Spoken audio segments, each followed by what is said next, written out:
Bueno, muy buenas tardes, buenos días o buenas noches, según desde el horario en que nos estén viendo, en la parte del mundo en la que nos estén viendo. Esto es Multipolar Podcast. Y en esta ocasión vamos a enfocarnos particularmente en el hegemón, o por lo menos en el país, en el estado que ha gobernado en las últimas décadas el orden internacional. Estamos hablando de Estados Unidos. ¿Cómo estás, Vasco, mi querido compañero Juan Manuel? ¿Cómo estás, Gonzalo? Bueno, como bien decía ahí Gonza, para, para esta entrevista multipolar vamos a entrevistar a Leandro Morgenfeld. Hola, Leandro, ¿cómo estás? Hola Vasco, Gonzalo, ¿cómo están? Por acá todo bien, desde Bueno, Argentina. comentamos un poquito ahí quién es Leandro, por qué lo convocamos hoy. Leandro es historiador especializado en las relaciones entre América Latina y Estados Unidos. Tiene una trayectoria académica bastante vasta y actualmente es investigador adjunto de CONICET en el Instituto de Estudios Históricos, Económicos, Sociales e Internacionales. También se desempeña como docente en la Facultad de Ciencias Sociales y Ciencias Económicas de la UBA, si es que no me equivoco. Es autor de varios libros, entre ellos Vecinos en Conflicto, Argentina y Estados Unidos, en las conferencias panamericanas y Relaciones Peligrosas, Argentina y Estados Unidos.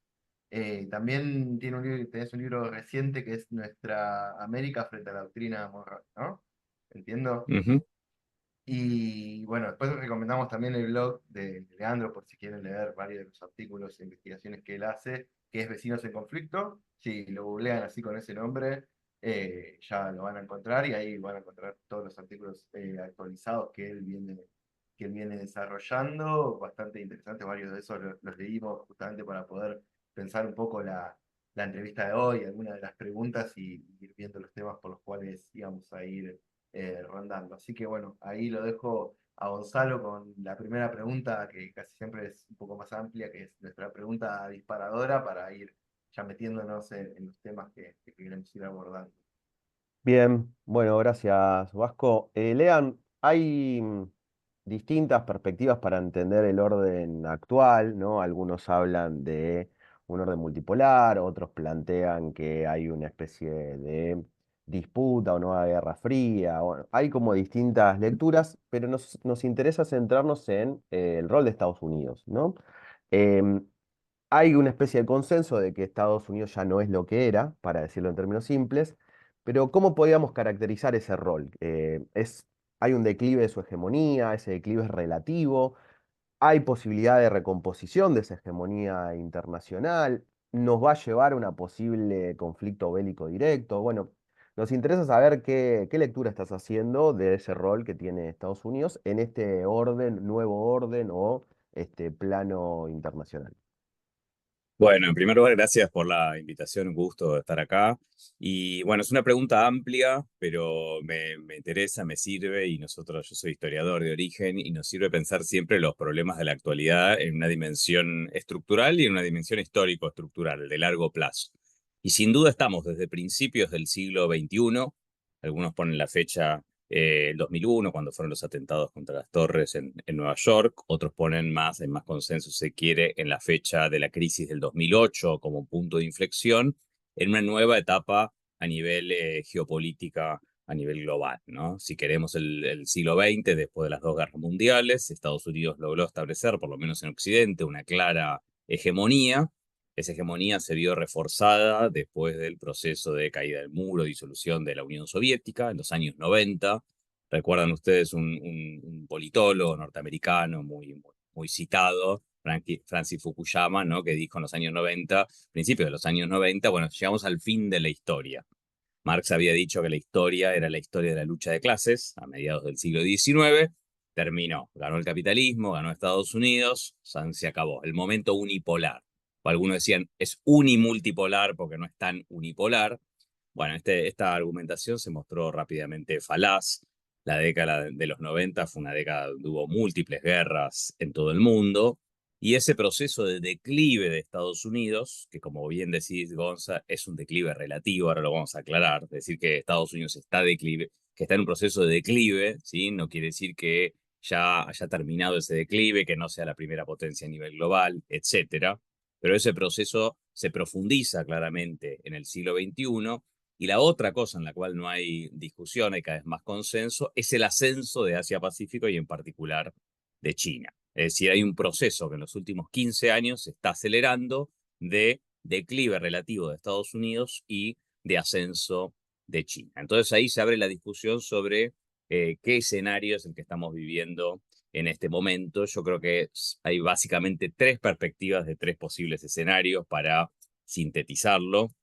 Hay muchos indicadores, no los quiero aburrir con los indicadores, pero hoy a nivel de paridad de poder adquisitivo, el PBI de China ya superó a Estados Unidos, no en términos del Producto Bruto Interno nominal, pero del Producto Interno a paridad de poder adquisitivo, es decir, en términos reales, China ya superó a Estados Unidos. El PBI industrial de China supera la suma de Estados Unidos, de Alemania y de Japón. Digo para dos datos claves. Las economías del BRICS ya son mucho más grandes que la del G7. China es por lejos el principal exportador a nivel mundial, casi duplica las exportaciones de Estados Unidos. China es el país que más patentes tecnológicas tiene desde hace 5 años. Las empresas chinas ya superaron a Estados Unidos en el grupo de las 500 empresas más importantes del mundo, de acuerdo a Fortune. Bueno, podemos seguir así, producción de acero, producción de semiconductores, tecnologías de última generación, bueno, hay infinidad de indicadores, pero eso, digamos, hay bastante consenso. Quiero plantear, tomando tu pregunta, tres escenarios que uno podría pensar para ver cómo se va a resolver esta cuestión geopolítica. Un primer escenario sería el de transición hegemónica tradicional, como los que conocimos, ¿sí? Después de las guerras napoleónicas o después de las últimas dos guerras mundiales del siglo XX.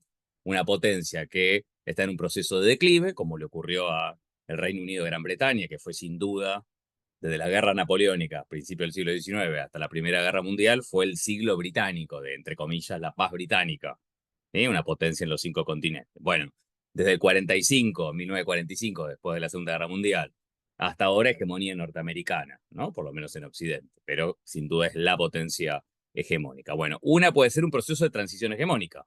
China cumple con todos los atributos para ser la potencia que reemplace a Estados Unidos. Y ahí se abren dos posibilidades.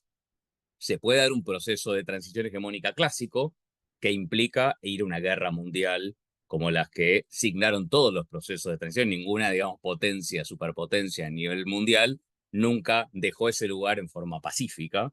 Entonces vamos a ir a una tercera guerra mundial. Esto Algunos es dicen, lo que se conoce como trampa de Tucídides, ¿no? Que lo venimos exactamente, trabajando exactamente, ¿no? bastante. Se va a ir a una guerra mundial porque es inexorable que Estados Unidos, que sigue siendo por lejos la primera potencia militar a nivel mundial, no va pacíficamente entregar esa posición. Entonces vamos a ir tarde o temprano a una confrontación entre Estados Unidos y China y hay que ver cómo se reconfigura todo el mundo. Y ahí los conflictos por Taiwán, los conflictos por el mar meridional en China, bueno, son el anticipo, dicen algunos, de la Tercera Guerra, y otros dicen, bueno, es muy distinta el mundo a como era en la primera mitad del siglo XX, las economías están absolutamente imbricadas, el primer socio comercial de Estados Unidos es China. China es el país que más inversiones tiene en Estados Unidos, Estados Unidos es el país que más inversiones tiene en China. El comercio bilateral, más allá de la guerra de Trump, es enorme, ¿sí? El capital está transnacionalizado, y esto es muy distinto a lo que ocurría en la etapa de la Guerra Fría, o es muy distinto a lo que ocurría en la primera mitad del siglo XX, entonces no vamos a ir a una guerra mundial. Y otros autores dicen, bueno, ojo, no vamos a ir quizás, ¿no? Estamos haciendo perspectivas difíciles esto, los escenarios están abiertos, pero estamos ya viviendo, ¿sí? Lo que algunos autores, ustedes lo conocen como Gabriel Merino, un analista de La Plata, de la Argentina, dice, bueno, estamos en una guerra mundial híbrida y fragmentada. La guerra ya está ocurriendo, lo que pasa es que no es una guerra de enfrentamiento directo como entre las dos potencias, como fueron la Primera y la Segunda Guerra Mundial, por decirlo de alguna manera. Entonces, si uno mira lo que está pasando en Ucrania, lo que está pasando en Medio Oriente, los conflictos en Taiwán, son parte, y muchos otros, en América Latina tenemos algunos ejemplos, son parte de esta guerra mundial híbrida que ya está ocurriendo. Entonces, primer escenario, transición hegemónica, puede ser bélica tradicional o, de alguna manera, donde se produzca esa transición en forma pacífica o sin una guerra mundial directa. Segundo escenario, estamos ante un mundo de bipolaridad. hay una narrativa en Occidente que es muy fuerte que dice, sobre todo en Estados Unidos, pero no solamente, que dice estamos ante una nueva guerra fría, así como tuvimos entre 1945-47 y 1989-91 el enfrentamiento entre Estados Unidos y la Unión Soviética, y cada uno con sus aliados, un enfrentamiento económico, político, militar, cultural, diplomático, etcétera, ideológico. Bueno, ahora estamos entre una nueva guerra fría entre Estados Unidos y China y sus aliados. Pero esta narrativa es una narrativa propia de Estados Unidos, que dice es una lucha de la democracia contra los autoritarismos, ¿sí? Es una lucha de la libertad contra el comunismo. Bueno, tiene distintas formas esa narrativa, pero justifica y pide a los países de lo que ellos llaman el Occidente que se alineen y se subordinen a Estados Unidos. En el caso del argentino, uno ve el discurso de Milei, que tiene muchas rémoras de la Guerra Fría, se alinea con el discurso de Trump porque dicen esa es la compulsa que hay en el mundo. Entre los distintos autoritarismos, ahí metemos el islamismo, metemos Rusia, metemos China, metemos todo ese otro mundo, y las democracias liberales de Occidente, el capitalismo liberal de Occidente. Segunda narrativa, entonces no vamos a ir a un reemplazo hegemónico, sino que vamos a ir a un esquema de bipolaridad. Para mí eso tiene muchísimos problemas, es largo de explicarlo, pero comparar el actual periodo, que hay una confrontación sin duda entre Estados Unidos y China y otros actores, con el periodo de la Guerra Fría, confunde mucho más de lo que ilumina, porque no hay dos sistemas económicos sociales en pugna, hay economías absolutamente mucho más relacionadas. Ahora vamos a hablar de América Latina, pero todos los países de América Latina tienen como primero o segundo socio comercial a China. Esto es algo que no ocurría de ninguna manera con la Unión Soviética, ¿no? Es una situación totalmente distinta. Y un tercer escenario posible, y con esto cierro esta primera parte de la pregunta, es un escenario donde vamos a un esquema de multipolaridad, o algunos autores hablan de pluripolaridad. Claudio Katz, que es otro analista argentino, que ustedes lo conocen bien, prefiere tomar el término de pluripolaridad, que lo toman también otros autores, porque hace alusión a alternativas anticapitalistas que se construyan. En cambio, la multipolaridad dice, bueno, ya vamos a un mundo donde no hay un hegemón claro y aliados subordinados, o sea, Estados Unidos, la Unión Europea y Japón, la tríada que conduce el mundo desde los años 90 para acá, sino que vamos a un escenario donde hay muchos polos. Bueno, esa multipolaridad puede adquirir tonos anticapitalistas, si quiero, de construcción de un poder realmente alternativo, una denominación que algunos toman como pluripolaridad.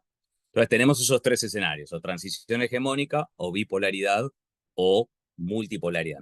Me parece que eso ayuda para entender un poco hacia dónde va el mundo, y sobre todo nosotros que estamos en América Latina, que a veces incluso los que de la izquierda, los progresismos, las perspectivas nacionales y populares, estamos muy imbuidos de una lectura de la realidad, que es la lectura de los grandes medios, los analistas de Occidente. Y a veces miramos mucho nuestro vecindario y creemos que lo que pasa lo que pasa en el mundo es lo que pasa acá. Y si uno mira todo el comercio internacional, todas las grandes revoluciones tecnológicas están pasando en Asia, o sea, está pasando por otro lado del mundo. No es el mundo que piensa Europa Occidental y Estados Unidos. Y a veces incluso, digo, los pensadores críticos estamos imbuidos de esa narrativa, de lo que pasa en 6 o 7 países de Europa y básicamente Norteamérica, ¿no? Así que bueno, me parece que esos son los escenarios que hay en disputa en la actualidad.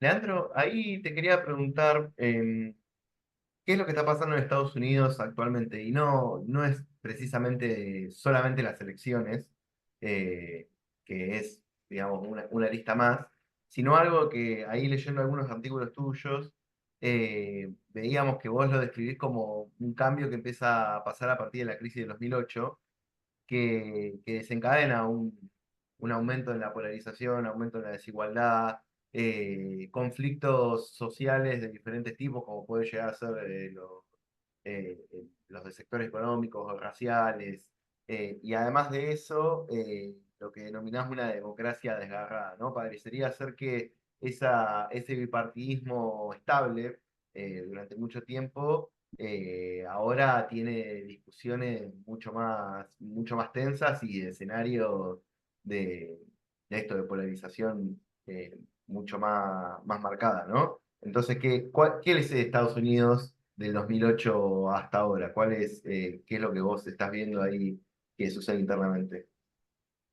Bueno, yo creo que en estas elecciones, pero para ir más en general, lo que estamos viendo en Estados Unidos son múltiples manifestaciones de esa crisis de hegemonía.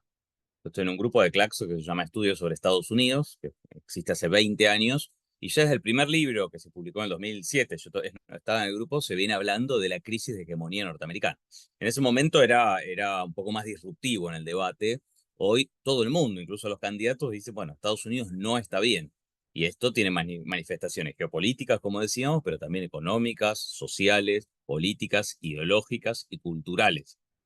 Como pocas veces en la historia, Estados Unidos está atravesado por enormes grietas y eso tiene, entre otras, una manifestación político-electoral que estamos viendo en este proceso. Pero básicamente yo creo que la clase dominante, ¿no? Que tenía una estrategia, que era la estrategia globalista, desde los años 90, cuando logró cooptar a la conducción del Partido Demócrata, que se alejó un poco de ciertas alianzas de clase tradicionales, de lo que había sido en los años 30 el keynesianismo, ¿no? Con Roosevelt, el New Deal, la alianza con los grandes sindicatos y las grandes federaciones, por supuesto, en el marco después de la lucha contra el comunismo, pero que implicaba, digamos, sostener muchas cosas del estado de bienestar, unas ciertas condiciones de vida, que se podían hacer, por supuesto, por ser un imperio que extraía recursos, ¿sí? Que expropiaba, como diría Nancy Fraser en su último libro, en Capitalismo Caníbal, ¿no? De todo el mundo, pero generaba ciertas condiciones. Bueno, el partido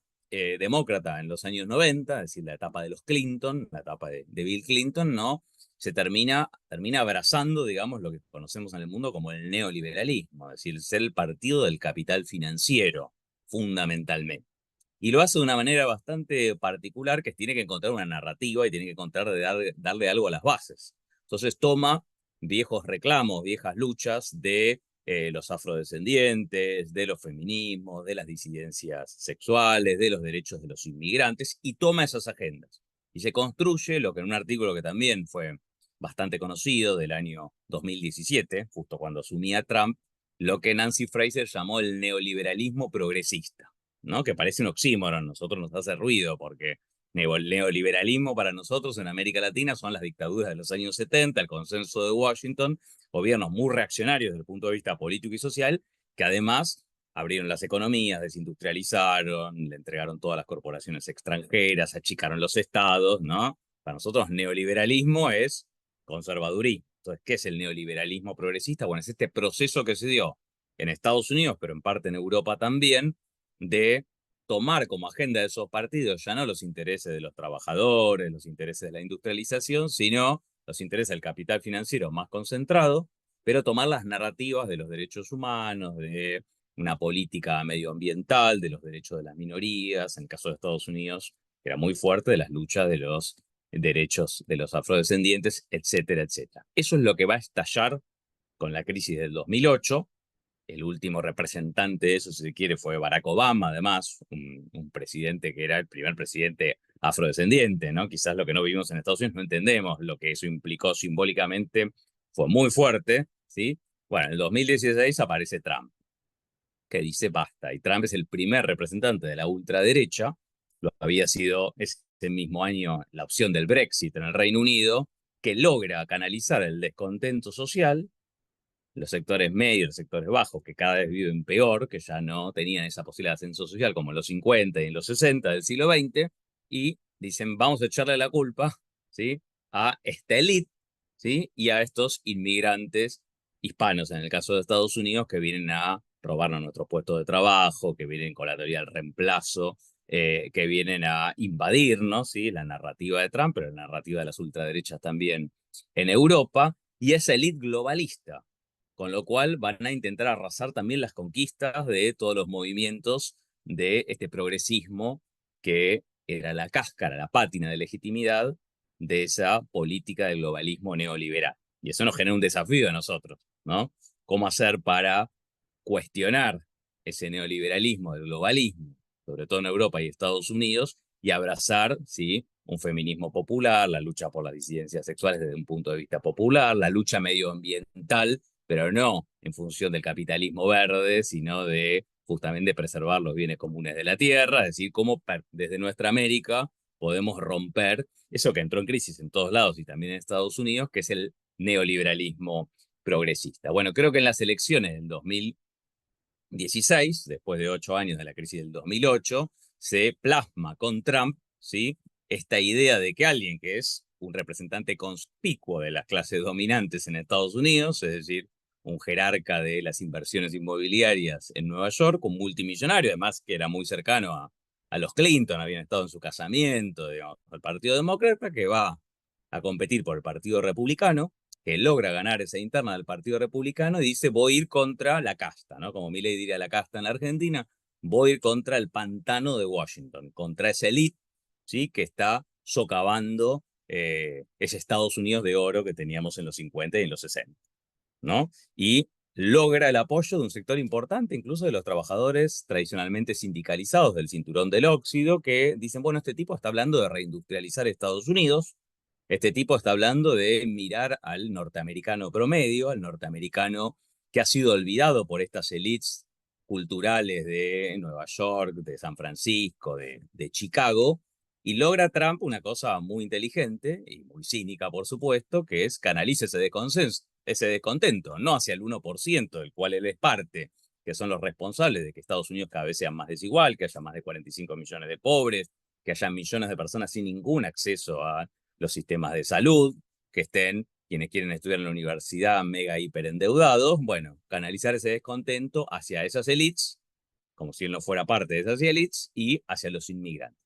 Y es algo que está tratando de replicar también esta campaña, ¿no? Si uno mira la campaña actual, Trump dice, promete, voy a hacer la deportación más grande de la historia. En el único debate que tuvo con Kamala Harris, ¿no? Esta fake news de, bueno, los inmigrantes haitianos que se están comiendo los gatos, los perros de los habitantes de Springfield, en Ohio, un estado que tiene que ganar, ¿no? Y está apelando ahí a que ese descontento y ese miedo social de un Estados Unidos cada vez más inseguro, con una crisis social enorme, con una crisis de consumo de opiáceos, más de 100.000 personas murieron el año pasado por consumo de fentanilo, opiáceos, etcétera, ¿no? Bueno, todo eso son estos inmigrantes que nos quieren invadir, que quieren reemplazar al norteamericano blanco que vivía muy bien en los años 50 y 60, sin que la mujer lo jodiera demasiado en la casa, sin que vinieran estos inmigrantes latinos, asiáticos, musulmanes a invadir Estados Unidos. Esa narrativa que uno la puede ver de distintas maneras con las ultraderechas, me parece que es una de las expresiones de lo que vos preguntabas, Vasco, de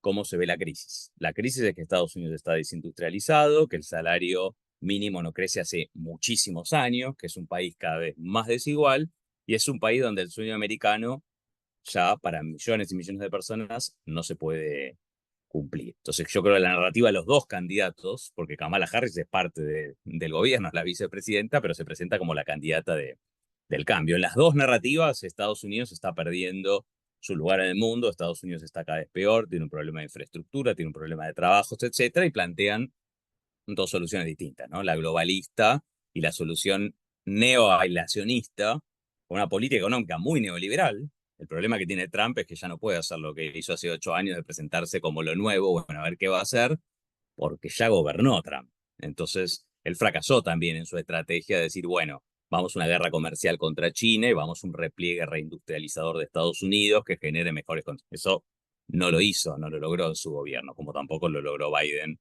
en los 3 años y medio, aunque algunos cambios hubo, ¿no? Entonces, un poco es amplia la pregunta, pero lo que estamos viendo como creciente polarización social, polarización política, enfrentamiento militar. Hace poco se publicaron 2 encuestas muy interesantes en Estados Unidos que dicen, una la última del mes de mayo, el 47% de los encuestados, o sea, la mitad de la población, cree que va a haber una nueva guerra civil antes de que termine su mandato. O sea, el episodio que vimos del 6 de enero del 2021, cuando Trump llamó a sus seguidores a tomar algo que parecía imposible, ¿no? Solo en las películas lo habíamos visto, ¿no? El Capitolio, cuando su vicepresidente Mike Pence tenía que ratificar el resultado de las elecciones y que terminó con varios muertos y un segundo juicio político, etcétera, puede volver a repetirse. De hecho, dicen, no, vamos a ver si reconocemos qué pasa en el 5 de noviembre que terminan las elecciones en Estados Unidos. Así que eso está por verse cómo se va a tramitar en un, además, sistema electoral que es absolutamente distorsivo del voto, de la voluntad popular, anacrónico. No gana el que más votos saca, gana el que gana el colegio electoral. un escenario muy probable es que Trump gane el colegio electoral sacando mucho menos votos como ocurrió en el 2016, como ocurrió en el 2000, como ocurrió en el 2022, que le discutió el triunfo a Biden, sacó 7 millones de votos menos que Biden. En cualquier país del mundo, o sea, sería imposible esto. No valen todos los votos lo mismo en Estados Unidos. Es largo y complejo lo técnico, si quieren después lo hablamos, pero vamos a un escenario donde pueden darse, incluso gane quien gane, gane Kamala Harris o Trump, donde esta polarización política, social, no se va a resolver porque ninguno tiene un programa que pueda resolver este declive estructural de Estados Unidos. De hecho, Lean, hay una película de este año que se llama Guerra Civil y que se muestra explícitamente este escenario, ¿no? Una guerra civil dentro de Estados Unidos, teniendo en cuenta que la industria cultural suele tener, ¿no? Digamos, un diagnóstico de lo que se está viendo, o por lo menos proyectando, ¿no? Los miedos de las épocas, las perspectivas de cada época. Este Sí, hay una, escenario, ahí me hacía la pregunta, pero hay otra serie que se hizo también muy popular acá, se llama Years and Years, que es una serie inglesa en ese caso, eh, que anticipó muchas de las cosas, pero era eh, como una ciencia ficción no a 50 años, ni a 30, ni a 20, sino que anticipó el Brexit y varias cosas que pasaron. Y lo último, ¿se acuerdan ustedes en julio de este año, ¿no? Que hubo una fake news donde un asesinato que hubo muy terrible contra unas chicas que estaban en una clase de, creo que era de yoga o de danza, ¿sí? Se empieza a correr una fake news de que el asesino había sido un inmigrante islámico y salieron pogroms a quemar hoteles de inmigrantes y después una reacción antifascista. Bueno, este tipo de enfrentamientos que los hubo también en Estados Unidos en Charlottesville, durante el primer mm, mandato, es algo que puede ocurrir. Trump tuvo 2 intentos de asesinato, no muy claros, ¿sí? Uno el 13 de julio, donde una bala le rozó la oreja, y otro unas semanas después, cuando estaba jugando al golf en Mar-a-Lago, en Florida, que hablan de hay 20 millones de fusiles semiautomáticos en manos de civiles, como aquel que usó el que le disparó contra Trump en la oreja, ¿sí? El 13 de julio.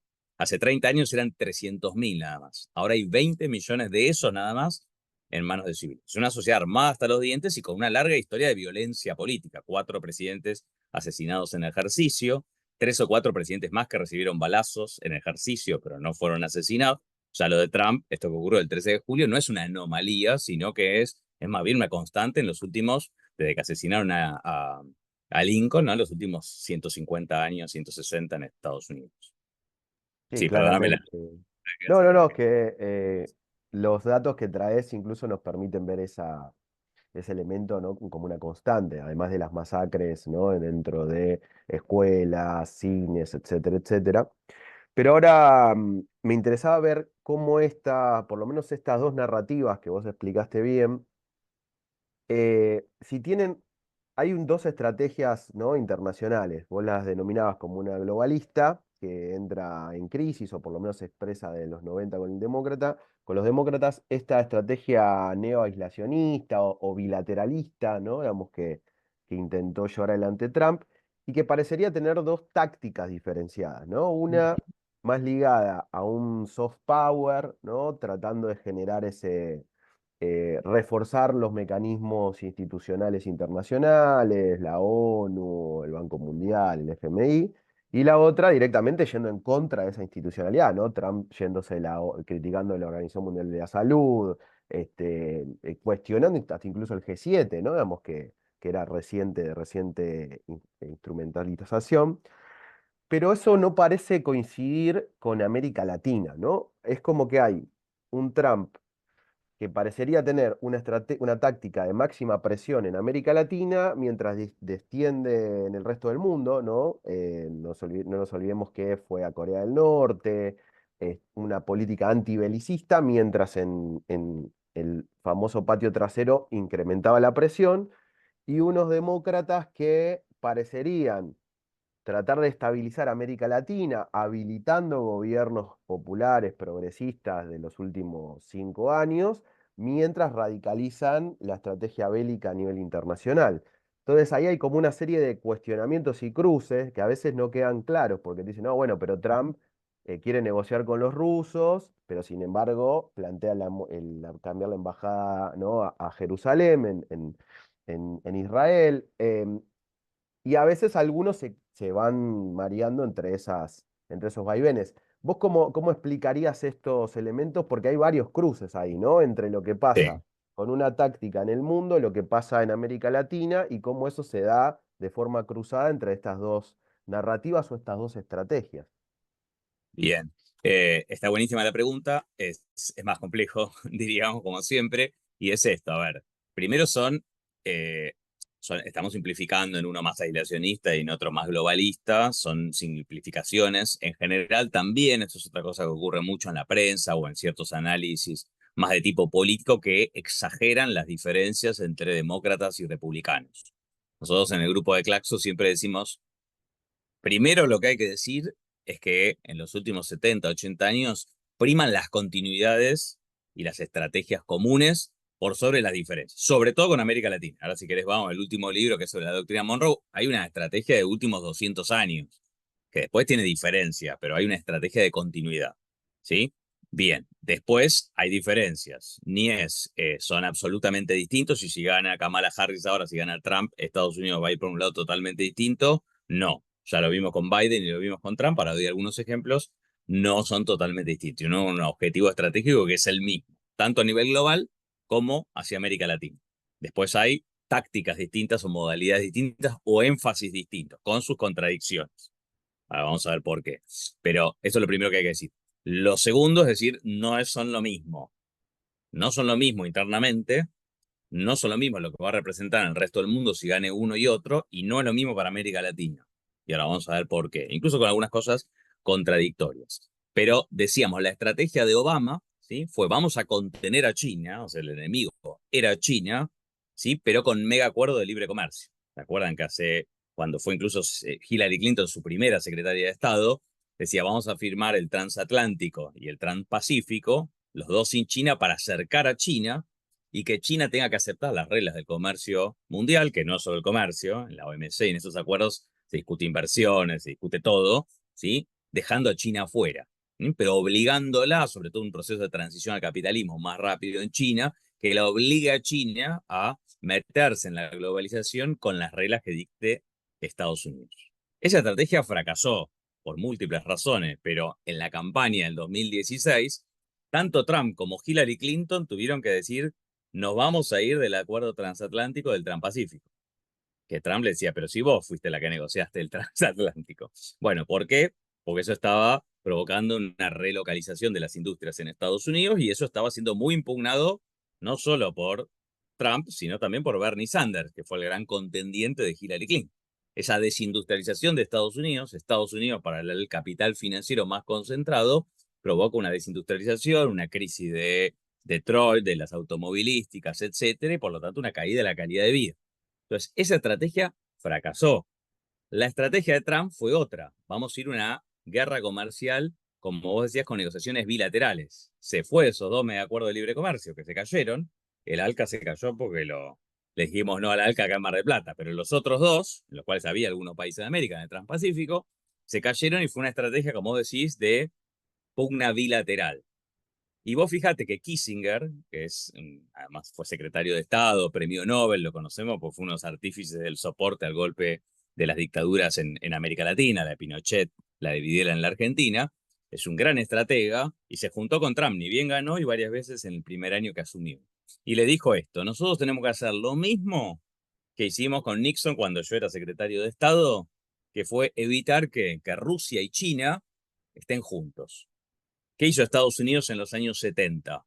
Pegó un giro geopolítico clave, reconoció a la China de Mao para confrontar con la Unión Soviética, porque la Unión Soviética, después de Stalin, estaba distanciada de China.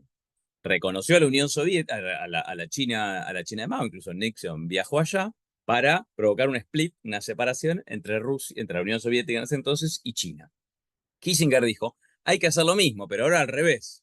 Nuestro enemigo estratégico es China. Tenemos que llegar a un entendimiento con Putin para confrontar con China. Lo dijo Kissinger esto, ¿no? Por eso igual Brzezinski también decía, no podemos meter con Ucrania, pues si nos metemos con Ucrania, qué sé yo, como que la Unión, como que China, como que Rusia o China tomen México, qué sé yo, ¿no? O Canadá, eso es su área, digamos, de defensa. Entonces eran muy renuentes de dar ese paso. Que es lo que dice Trump, ¿no? Que le cuestiona a los globalistas el avance sobre Ucrania que permitió, que llevó después al conflicto que empezó en el 2022. Pero bueno, eso no lo pudo hacer Trump porque, ¿se acuerdan? El primer impeachment, la trama rusa. Putin es el que te hizo ganar las elecciones del 2016, ¿no? Porque se metió con informe de inteligencia por su canal de noticias, el injerencismo ruso para que gane Trump, ¿no? Esa fake news de que tenían unos videos de Trump en el Hotel Ritz de Moscú, etcétera, etcétera, y por eso Putin lo tenía agarrado a Trump y no podía hacer nada. Bueno, hicieron que esa estrategia no la pudiera aplicar. Y lanzó, sí, en el 2018 la guerra comercial contra China, que bajó un poco el comercio bilateral, pero tampoco tuvo un buen efecto. Y cuando vuelve Biden, no vuelve a la estrategia de Obama, él era el vicepresidente de Obama, a la estrategia vamos a los mega acuerdos de libre comercio, eso murió. Está en una estrategia de confrontación con China, incluso tomando muchas cosas de continuidad del trumpismo, con otras características. Por ejemplo, metió 500 mil millones de dólares para subvencionar la producción de semiconductores. Es decir, parte de esta estrategia de tenemos que confrontar con China a un estilo, si quiere, neo-keynesiano, ¿no? Que tomando algunas cosas de las que dijo Trump. O sea que están viendo cómo encontrarle la cuadratura del círculo, digamos, que confrontar con China, y uno ve los principales indicadores y ve un declive de Estados Unidos. ¿Dónde todavía tiene fuerza Estados Unidos? En su potencia política, diplomática y militar. Y ahí sí hay una cosa histórica, que es cuando una potencia está declinando desde el punto de vista tecnológico, desde el punto de vista productivo, industrial, etcétera, ¿sí? Va reforzando el músculo militar. Trump, para ir a tu pregunta sobre América Latina, es cierto, se lo dice él, y es cierto que es uno de los primeros presidentes norteamericanos, el primero en los últimos 60, 70 años, que no empieza ninguna guerra en su mandato. Ahora, eso no quiere decir que no haya sido una política exterior profundamente militarista. De hecho, aumentó el presupuesto militar Trump como nadie. Y como bien decís vos, remilitarizó la política hacia América Latina. De hecho, recordemos que la intervención contra Venezuela del 2019 se hizo durante el mandato de Trump. Pero ahí están también las contradicciones. ¿Se acuerdan, el consejero de Seguridad Nacional, John Bolton, una figura muy tradicional de los republicanos, muy conocida, ¿sí? Que le dijo, vamos a reconocer a Guaidó, vamos a hacer la intervención de 2019 y lo boleteamos. Incluso una gestión en toda América Latina de una intervención armada. Y ahí lo frenaron distintos gobiernos de la región de distintos signos, que le dijeron, esto puede ser un desastre en la región. Puede ser Libia, puede ser Medio Oriente. Entonces lo frenaron.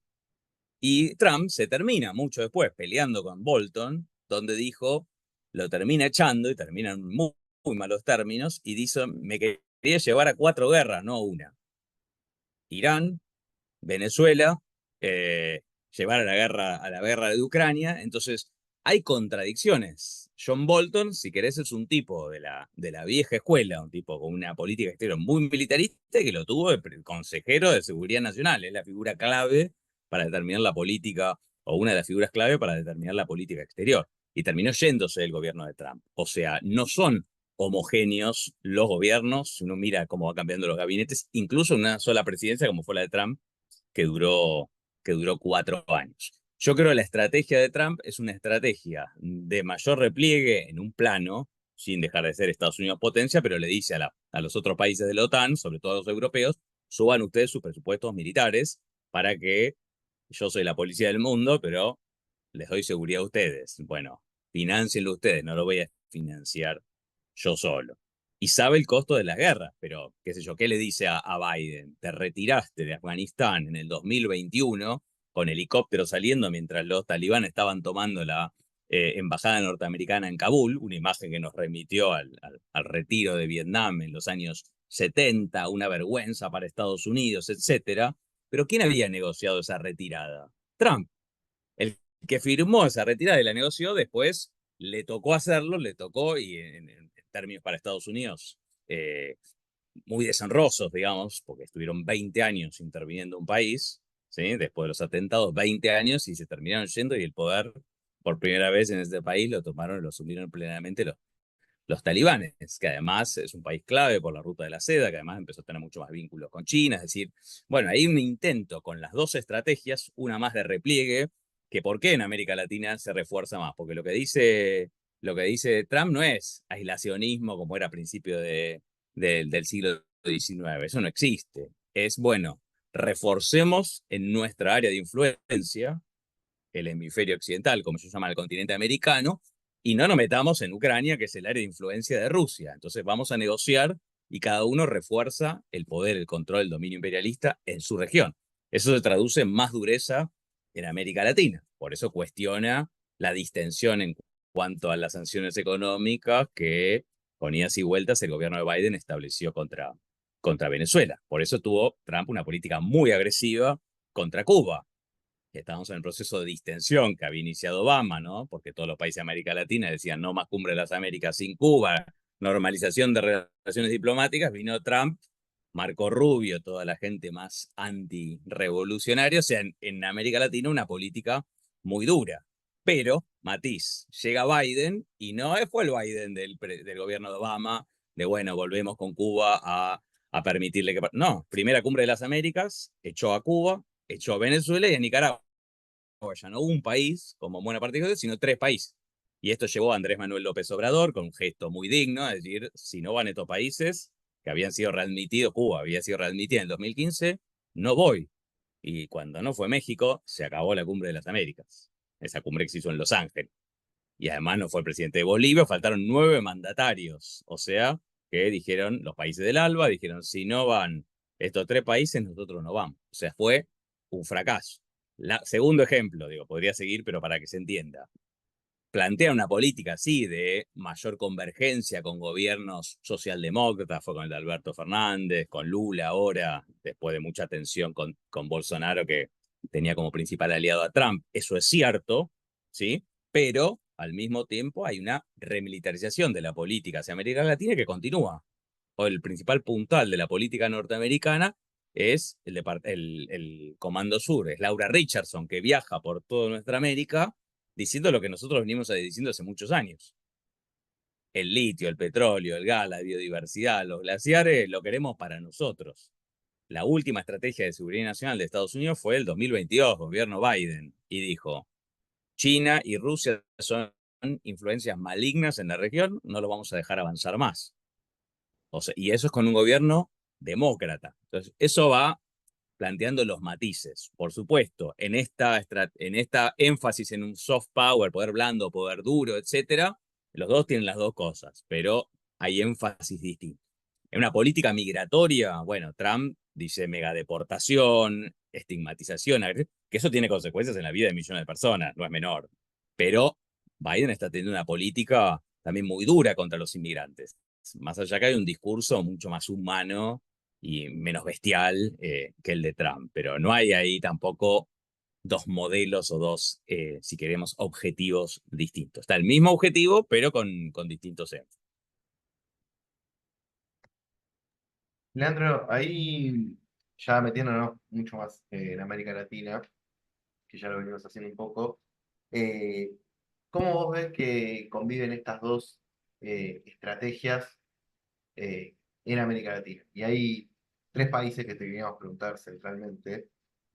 Uno es Argentina, obviamente, y pensar un poco los distintos escenarios, incluso de triunfos electorales, pero de estas dos estrategias que obviamente tienen sus continuidades y similitudes, pero bueno, puede significar para Argentina un escenario totalmente distinto al triunfo de uno o del otro.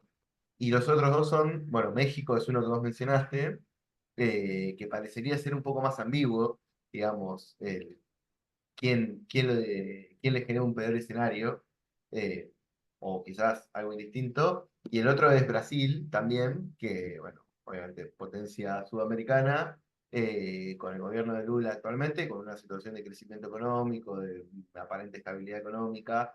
eh, ¿Cómo ves que estas diferentes estrategias y los diferentes escenarios que se pueden llegar a dar a partir de las elecciones influyen en América Latina en general, pero particularmente en estos 3 países medio testimoniales, ¿no? Para la región?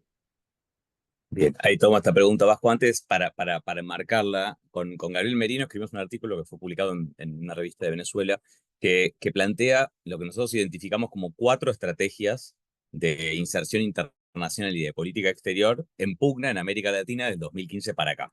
Y se pueden ahora ver qué pasa en estos 3 países que me preguntás vos en este contexto de las elecciones en Estados Unidos. Pero Son 4 estrategias, básicamente.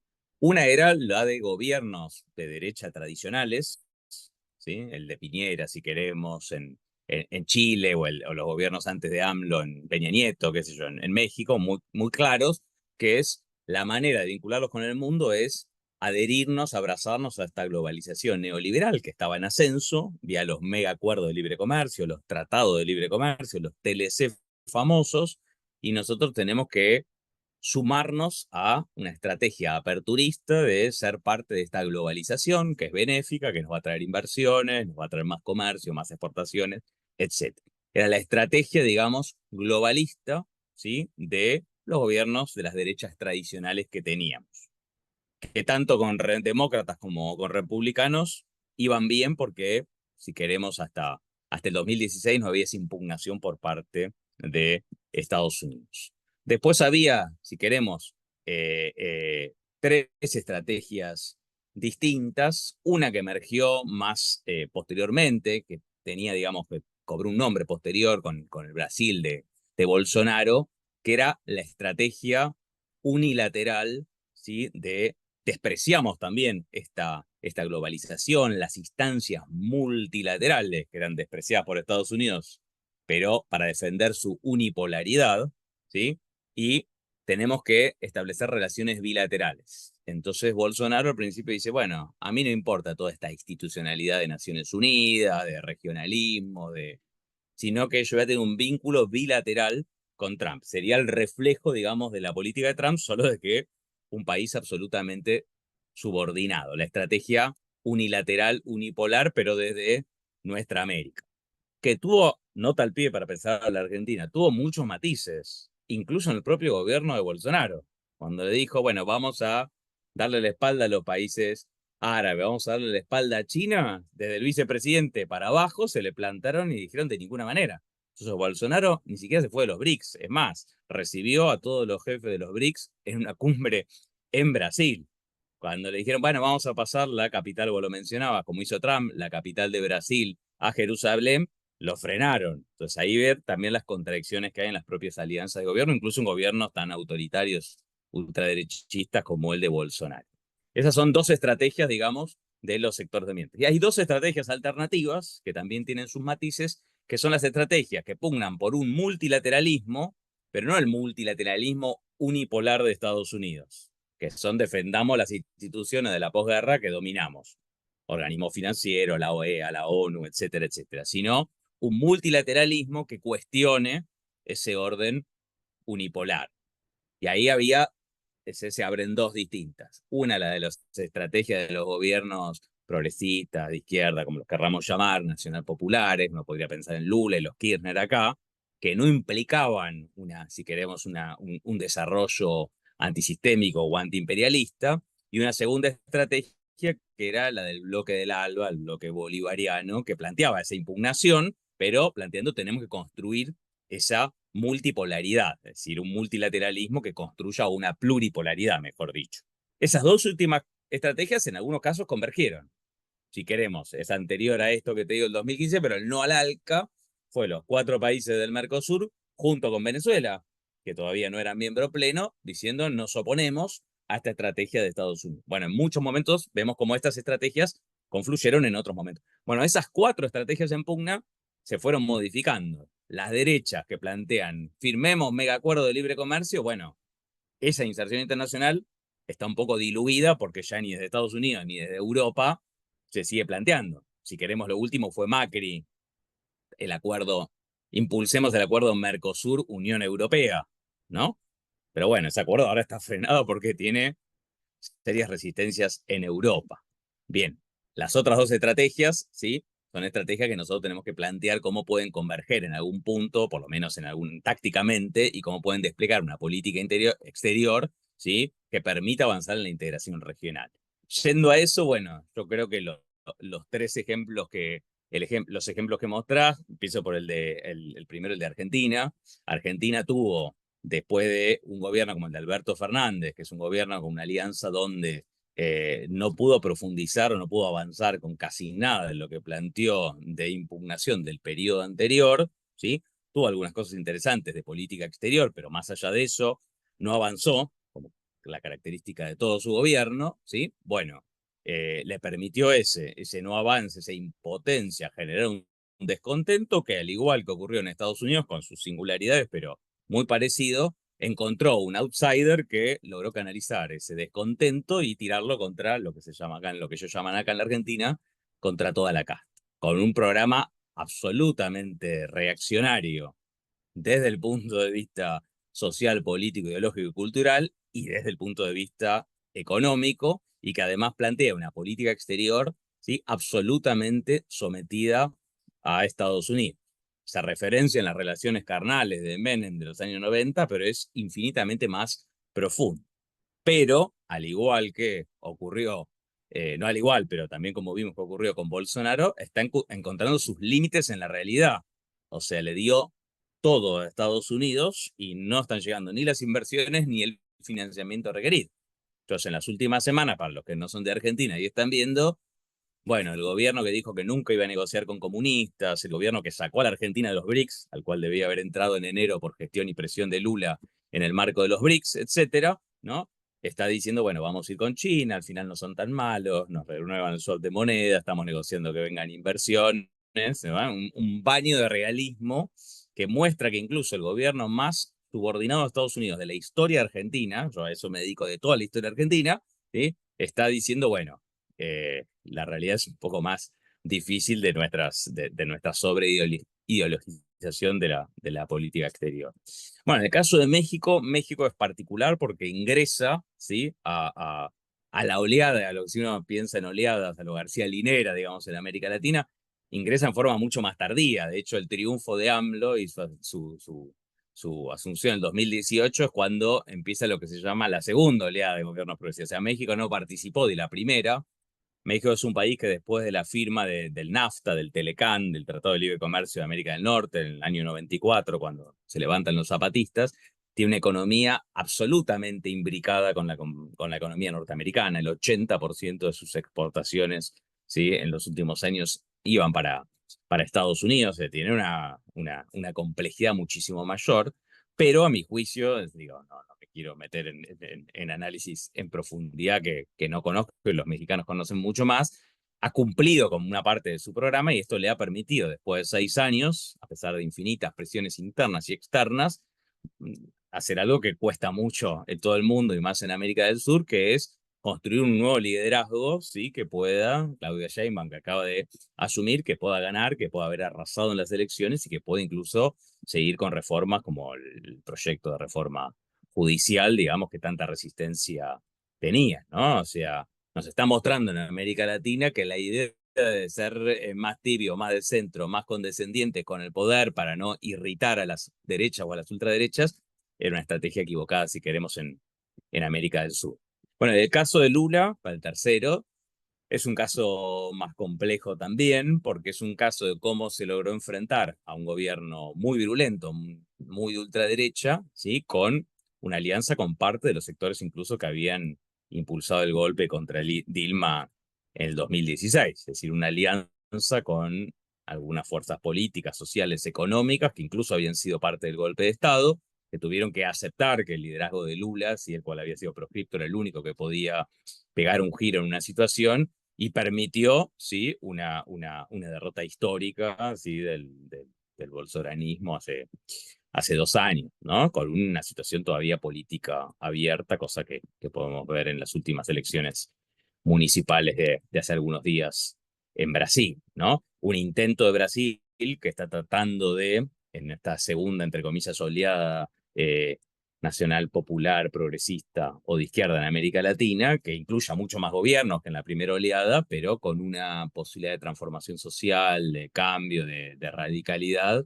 por ahora muchísimo menor, ¿no? Entonces yo creo, esto es opinión mía, que a mi juicio hay que retomar y acelerar los proyectos de coordinación política e integración regional, porque estamos en un momento donde se están, como decíamos al principio, acentuando las contradicciones, se están velando las armas, se están profundizando las luchas por control de recursos estratégicos que nosotros tenemos en América Latina y en el Caribe, y la única manera de enfrentar eso es coaligándonos y teniendo políticas conjuntas. Si nosotros, para poner un ejemplo, vamos a estar compitiendo entre Argentina, Chile, Bolivia y México a ver quién le da más concesiones a las inversiones extranjeras del país que sean para explotar nuestro litio, bueno, estamos acabados. Y así con cada uno de los elementos estratégicos. Si nosotros avanzamos en lo que alguno dijo, AMLO, por ejemplo, la OPEP del litio, bueno, pongámonos de acuerdo, el litio se va a explotar, pero nosotros en América Latina vamos a determinar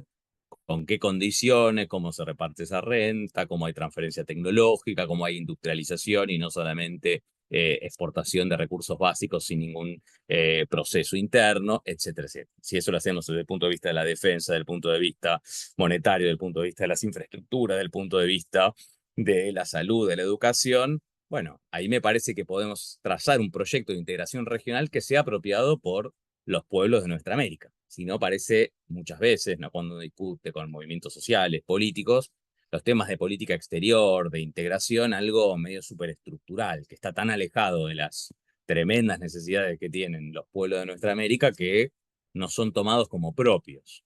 Bueno, me parece que si queremos evitar que las ultraderechas sigan avanzando en toda la región, es fundamental, ¿sí?, avanzar con un proyecto alternativo que muestre un plan. O sea, uno puede hacer una alianza electoral, y eso cada país es distinto, y incluyendo incluso a sectores otrora antagónicos para revertir una situación política muy adversa, y en eso fue muy exitoso el gobierno de Lula. Ojalá en Argentina logramos hacer algo así, porque Milei está arrasando con conquistas históricas en la Argentina, pero es fundamental discutir para qué, ¿no? Creo que también hay un balance negativo de lo que fue muy negativo de casi todo de lo que fue la última experiencia de Alberto Fernández en la Argentina, con matices los hay también de Boric y de otros procesos en la región, que uno diría, si no se profundiza, no es que se estabiliza una situación o bueno, te van a dejar de tratar de dar un golpe de Estado, te van a aplicar el lawfare o va a intervenir Estados Unidos con el Comando Sur. No,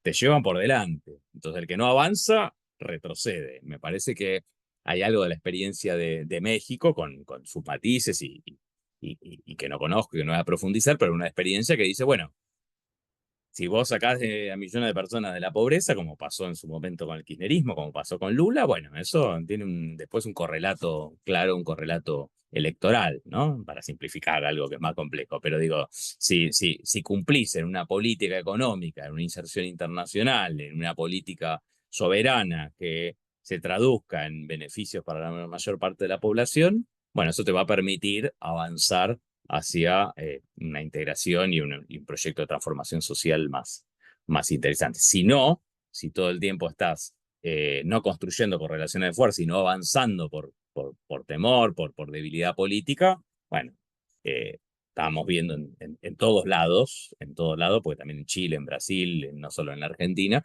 que están avanzando expresiones de la ultraderecha. Bueno, esto es una posibilidad muy cierta en los próximos años en todo el mundo, sobre todo en Occidente y también en América Latina. Bueno, muchas gracias, Leandro. Pasamos revista por las distintas perspectivas y por este mundo complejo en el que estamos transitando, también muy interesante e intenso. Así que te agradecemos. Y bueno, pasó Leandro Morgenfeld por Multipolar Podcast. Gracias, Vasco. Gracias, Leandro. Y espero que sigan con este ciclo y que nos sigan escuchando. Hasta luego. Un abrazo a ustedes, muchas gracias. Algo.